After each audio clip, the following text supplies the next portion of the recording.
Oke, selamat bertemu kembali. Pada sesi kali ini kita akan latihan bagaimana mengetahui sebaran data numerik ya Bapak Ibu sekalian dengan melakukan uji normalitas data dengan Kolmogorov dan Kolmogorov-Smirnov dan Shapiro-Wilk. Nah, pada kondisi tertentu kita perlu terampil dalam melakukan dan menginterpretasikan apakah suatu data memiliki distribusi normal atau tidak. Hal ini menjadi penentu terhadap penyajian data dan uji hipotesis.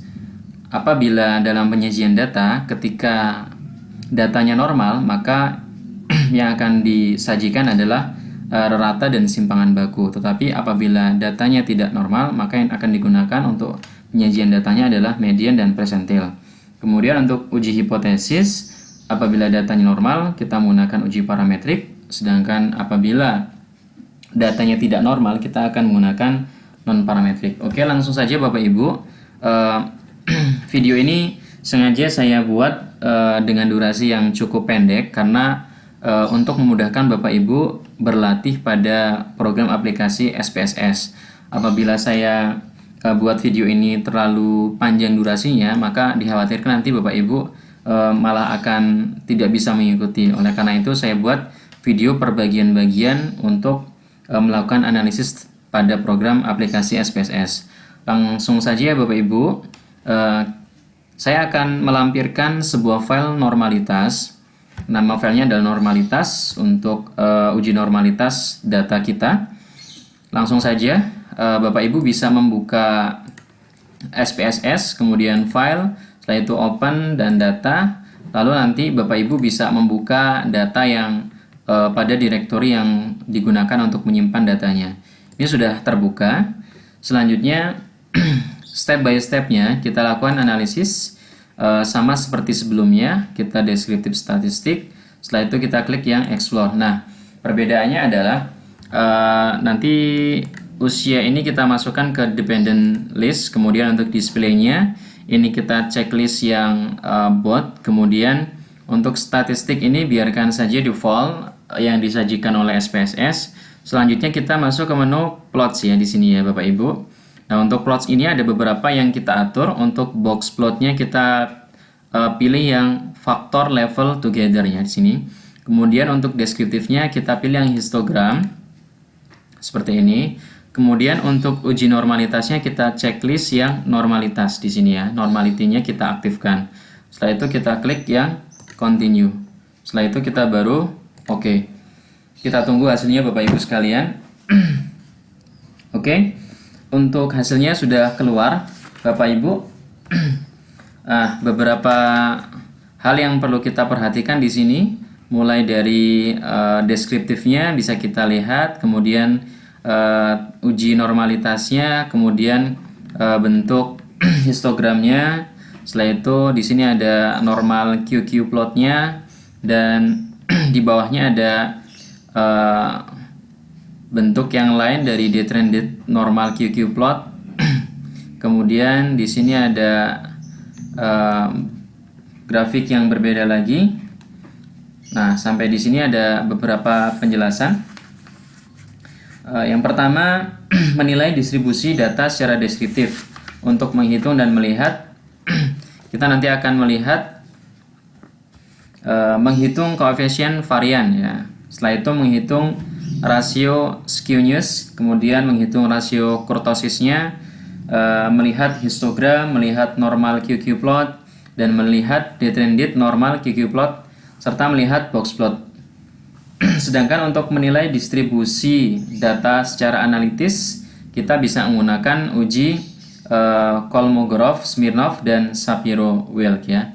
Kita bisa melihat di sini uji normalitasnya menggunakan Kolmogorov dan Shapiro-Wilk. Interpretasinya Bapak Ibu sekalian, dengan melihat output pada bagian deskriptif, bisa kita hitung beberapa parameter untuk menentukan normalitas distribusi data berdasarkan koefisien varian, rasio skewness, dan rasio kurtosis. Dan untuk menghitungnya ada beberapa rumus yang bisa kita terapkan di sini. Yang pertama untuk menghitung koefisien varian ya. Koefisien varian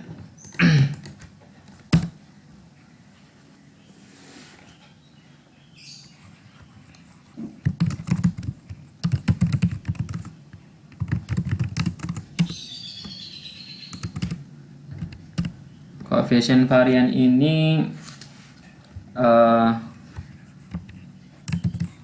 adalah simpangan baku dibagi rata dikali 100%. Nah, nanti akan keluar hasilnya. Di sini kita lihat pada outputnya ya Bapak Ibu sekalian.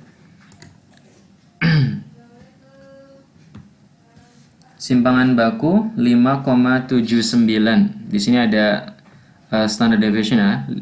5,79 dibagi dengan rata 39,84 ya min di sini. Nah, untuk menghitung koefisien varian adalah standard deviation atau simpangan baku dibagi dengan rata.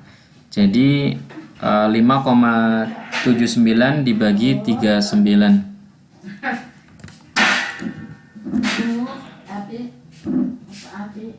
5,79 dibagi 39,84.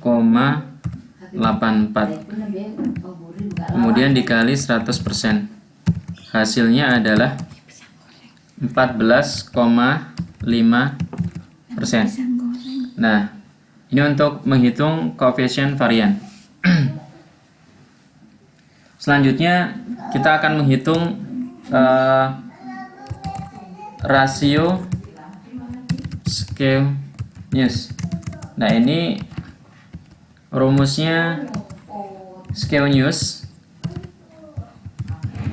Skewness ini dibagi standar error pada skewness itu sendiri ya, sehingga hasilnya nanti kita lihat pada outputnya. Nah, di sini, nah nilai dari skewness ini adalah kita lihat 0,569 ya. Kemudian dibagi dengan standar errornya. Nah, standar errornya ini adalah 0,141.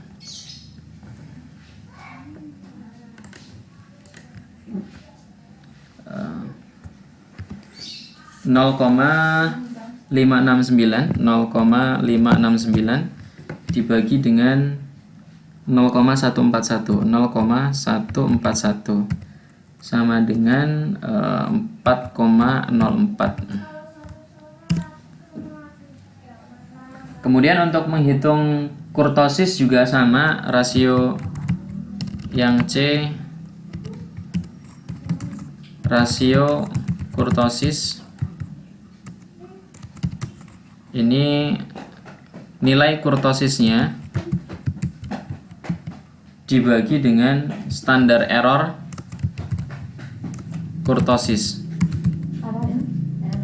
sehingga rasio kurtosisnya kita lihat outputnya di sini ada kurtosis 0,429 dibagi 0,281. 0,429 dibagi 0,281. Hasilnya ini 1,44.